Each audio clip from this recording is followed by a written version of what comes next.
LLL League for me is a human to human support when you hear somebody isn't actually sitting with you and listening to you.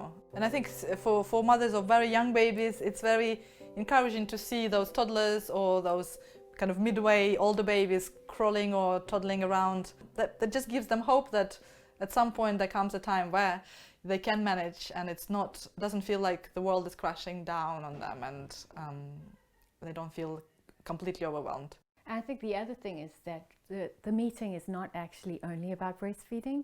We have different topics, so we do theme our meetings, and you'll find a lot of the LLL League meetings are themed, and we cover topics like nutrition and gentle discipline, as well as sleeping issues. And birth. Very popular. Yeah. And work, going back to work, or starting solid, starting a new business while breastfeeding, whatever you want to talk about. And LLL League does have also antenatal breastfeeding courses, so that's something that's relatively new. A couple of years we've been running them, and they've been quite useful. Coming to a LLL League meeting in pregnancy is probably the best investment of time if you're curious about breastfeeding and want to get it off to the best start, but also get linked into a support network from the get-go.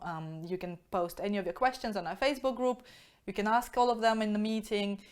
You will have attention and support from the dozen of other women in the room. And you'll walk away feeling like you know how it's done, you've seen it's done, you would have picked up some tips about it.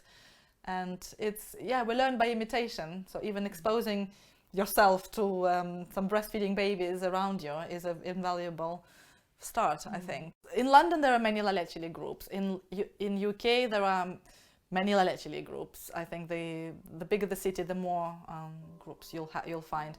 But there is always a LLL League leader not far from you, or at least on the phone or on social media, available to support you on the helpline. So nobody should be without one.